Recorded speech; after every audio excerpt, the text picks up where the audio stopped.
And welcome back. Or just welcome if you're new here. My name is Rusty, and this is my channel where I talk about my favorite movies, mostly horror, and my favorite music, mostly metal. And we are going to continue Shark Week with movie number 6. This was also a first time watch, as was 47 Meters Down, Uncaged. This is the 6th movie, as I said in one of my earlier videos on this week. 6 of the 7 that I chose were first time watches. Now I will admit that I feel like I saw this a long time ago, but it's sort of like Madonna singing Like a Virgin. If I did, I don't remember it enough to count. You know what I'm saying? And when I watched it again, I had this feeling that I had seen a piece of it, or maybe a clip or part of it, but not enough to count. So it is a first time watch. I also upgraded this. It just came like 2 days ago from the Blu-ray. I upgraded my DVD of it to Blu-ray that I had bought. So you will see this again in January when I do my December update, because it just came. But yeah, The Reef. Now, The Reef is based on a true story, which makes it that much more horrific. But The Reef was released in 2010. It is a rated R one, thankfully. It's about time we got a rated R one on this week. It was directed by Andrew Traucki, starring Damian Walshe-Howling, Gyton. Why do y'all people have to have such weird names?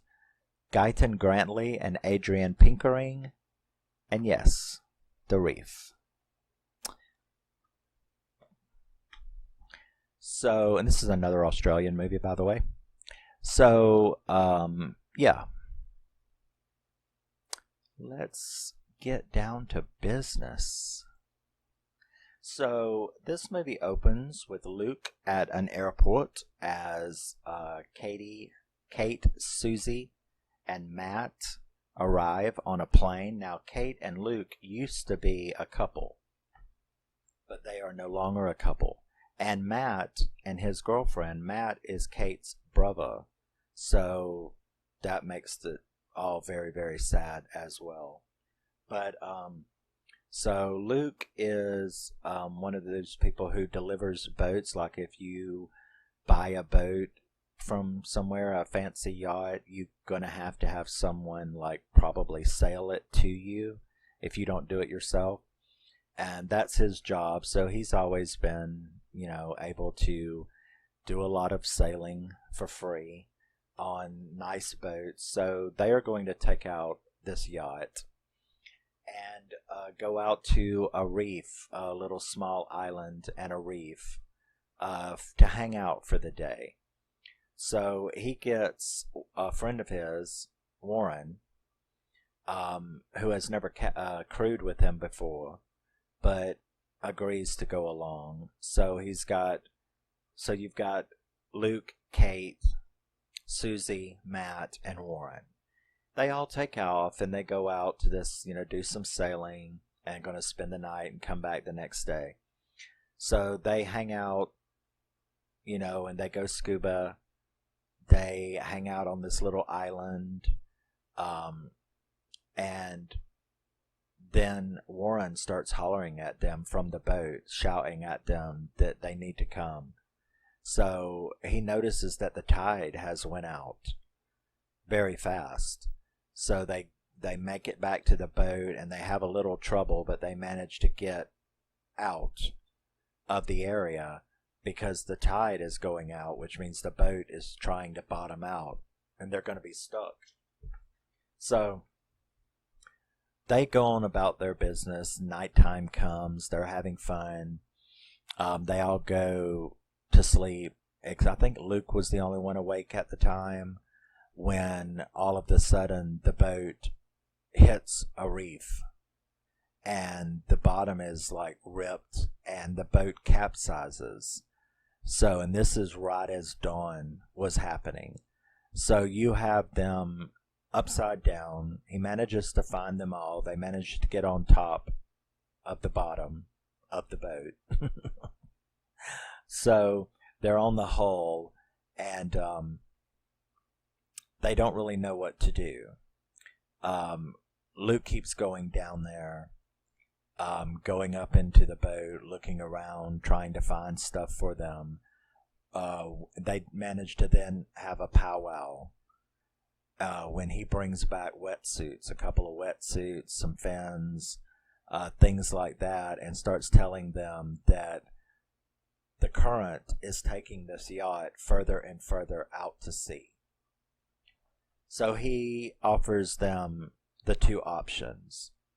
They can swim about 10 to 12 miles back to that island, or they can stay here and starve and dehydrate to death on the hull of this boat as it's carried out to sea and hope for rescue.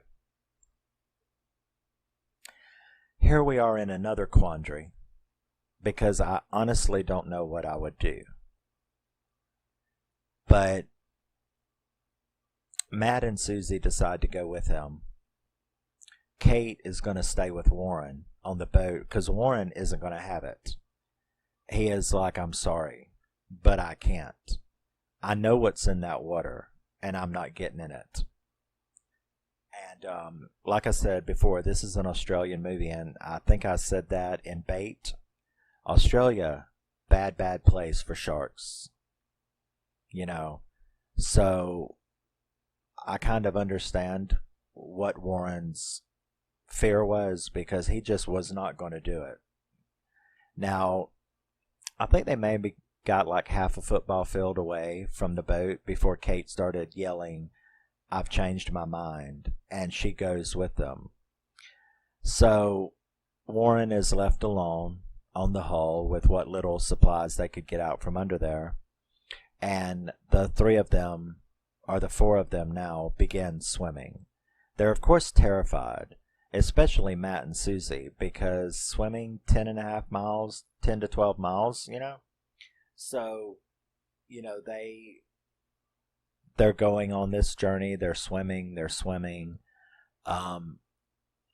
It's a very, very tense situation. You can feel the tension. The movie makes you very tense, because that's a lot of empty shit underneath you. You know what I mean? And I don't know if I could deal with the stress, knowing that any minute my ass could be Jaws bait. So they keep pushing along though, and I've of course got way ahead. They of course are seeing, and especially Susie. Susie is the panicky one of this bunch. I'd probably be too embarrassed to be the panicky one, but I would be doing it inside. I don't know if I would say it out loud though. Probably people would look at me and go like, "Are you okay?" I would be like, "Yeah, sure, I'm fine." Why? Because you look like you're scared to death. So I'm all right. But I would be, so because I have a really low embarrassment factor. So despite the fact that I was probably terrified, it probably wouldn't show very much, except the horror in my eyes. But I wrote down, would you people stop fucking kicking and squealing? Kicking and splashing and yelling. Because, of course, Luke finally does see a big, giant, great white shark. And they just start acting the complete and utter fool. Because I'm not a sailor, even though I might cuss like one. I'm not a sailor. I'm not a diver. I don't like the ocean. I wasn't born in the ocean. I'm not going in the ocean. We've had that discussion already as well. But I might be a beach boy and live on the beach, but that doesn't mean that I go in the ocean. So, But even I know that if I was in the ocean, the last thing that I want to do is splash around, kick, and carry on like I am a really tasty seal. You know what I mean? So they're doing all of that. Uh, one of the floaties, because he had taken one of the boogie boards and he had cut it in half, and so that Matt and Susie and them, Kate, they could use it as a flotation device to help them with their tiredness. Now, one of them had floated away during all of this commotion, and Matt knows that they really need, especially him and Susie, really need this floaty because they are just not powerful enough to be a marathon swimmer back to this island. So he swims out there away from them to get it, and he's like, I've got it, and he turns around and he starts to come back, and this bitch comes out of nowhere and eats his ass, like chomps him. And that was rough. And they're of course, all of them are freaking out. You have to remember, this is Kate's brother. This is Susie's boyfriend. They really are in love. And this is Luke's friend. So they really freak out.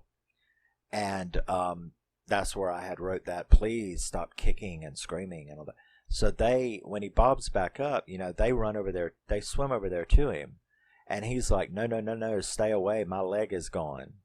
And I'm like, ooh, what a thing to realize, Like, y'all need to stay over there. My leg is gone. It's gone. There's nothing down there. But they run up to him, they grab him, and you can imagine if your leg is taken off at the thigh that, yeah, you're going to die pretty quickly. I think he lived for maybe 2.5 minutes. And he dies in Kate's arms and Luke's arms, and Kate is just screaming, devastated. That's her brother, right? So, they have to leave him, though. I mean, hello, shark dinner, you know what I'm saying? So they had to leave, and how would you do that? That's your brother. That's your boyfriend. That's your best friend. So all three of them have to swim away, leaving him floating dead. And of course, they get, I don't know, 100 feet or something, and they hear the splashing, and they turn around, and they see him being eaten. So, yeah, that's not cool. Then they're swimming at night, where Susie has a breakdown and screams at Luke, and you have a lot of drama because Susie is screaming at him that this is all your fault, that we came out here and that they're all going to die. And Kate, though, she's trying to tell Luke that, no, it's not your fault. We made the choice to come out here, and we made the choice to try to swim to this island. So you have Susie attacking him and Kate trying to defend him. And he is, of course, destroyed. Morning comes, and they continue to go.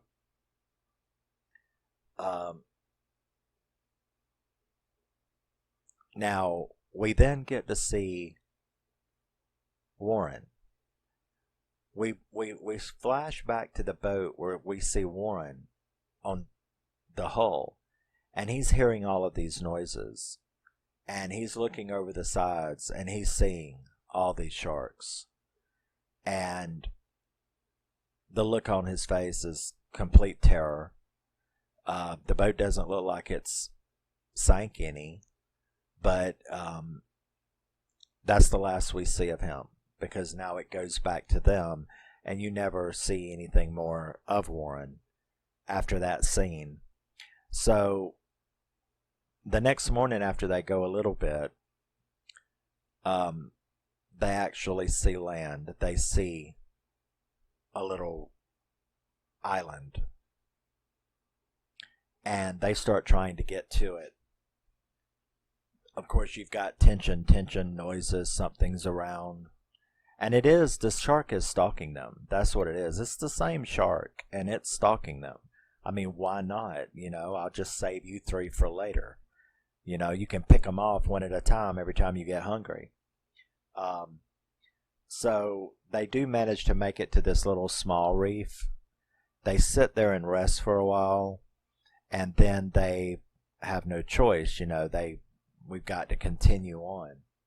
So they go on. There's a nice scare from a dolphin that wants to make its presence known. And then it's shortly after that they hear more stuff. And Susie is like, is that the dolphin? And Luke sees the fin. And he looks down there and he sees that shark is back. So they continue on. What else can you do? It's not like you can jump up and walk on water, which I don't know. If I got scared enough, I might show off. You never know you're a supernatural X-Men until something happens that makes you lift a car off somebody, right? That's the way I look at it. So maybe I can walk on water and just don't know it until I get scared enough to do it. I'm going to go with that. So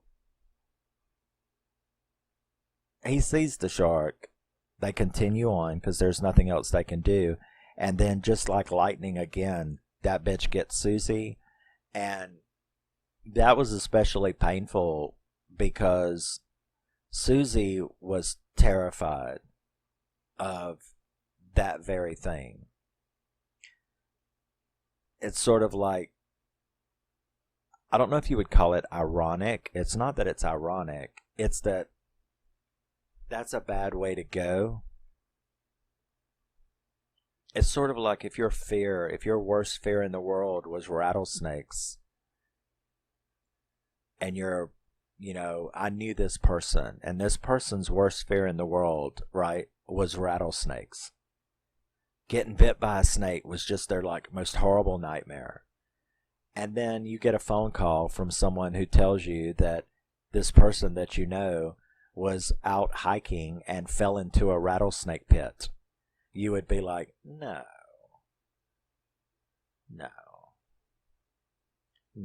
He got ate by a mountain lion, didn't he? No. A rock fell on him? No. He fell in a rattlesnake pit. No. Okay, you can tell me he's dead. But his worst fear in the world was getting bit by a snake. So don't tell me he fell in a rattlesnake pit. You know what I mean? That's the way I would look at it. And that's what I felt about Susie. I was just like, that girl has been literally terrified for 48 hours now about getting ate by a shark. And she gets ate by a shark. And you can see the look. Because when she disappears, and Luke and Kate are like looking around for her, and then she pops back up, and Luke starts trying to get to her, you can see the look on her face. Blood's everywhere. But you can see the look on her face. And the look on her face was literally, what the fuck? Okay, really? That was literally the look. It was just terror. It was just, but this is what I was scared of, and this is not fair. So, bloom, she's gone, and Luke looks under the water, and you can see like pieces of her and stuff, and it's like, that's not cool at all. So, that's the air I keep cutting on and off. But, so they make it to the next little reef. There's like that one, and then there's this one, and then the islands over here. And Kate's about had enough.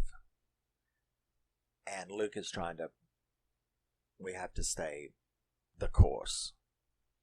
And I don't know, what else can you do? Now, I admit that I would stay the course. Because I'm not one to fly in the face of the obvious. okay, I'm not going to sit here and live the rest of my life on this little outcropping. Okay, there's no choice. I've got to try to get to the island whether I get eaten or not.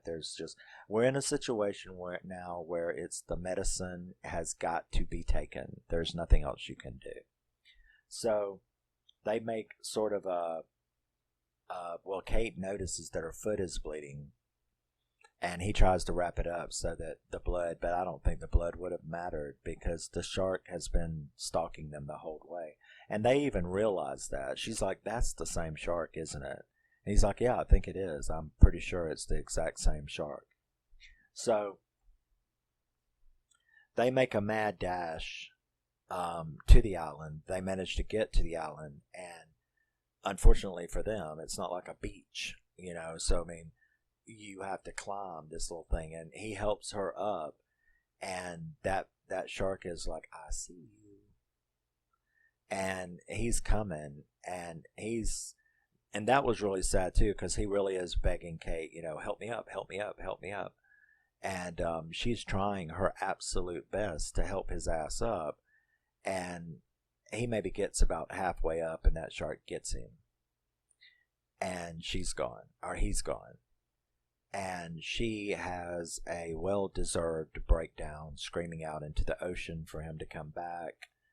And that's it. He's gone. She finally collapses, and then the credits roll. And right before they roll, they say that in real life, the real life side of this story, that Kate was rescued the next day. So she actually was rescued from that little island the next day, and that no remains of Warren or the yacht was ever found. So we don't know what happened to Warren, although you can imagine the boat probably sank and the sharks got him. And I think the reason that he drowned. And the reason that we could probably know that is because if this movie came out in 2010 and it's based on a real story, a true story, had he lived, he would have contacted or come back home. So obviously the boat sank, was taken out to sea, and he either died of dehydration, and then the boat sank, or he drowned, or sharks got him. But yeah, Kate was rescued, and Warren nor the boat, no remains or signs of the boat or Warren was ever found. So, and of course Matt, her brother, her ex, they weren't like really ex, they were like separated, but were going to be exes. But, they did admit they still loved each other at the end. So,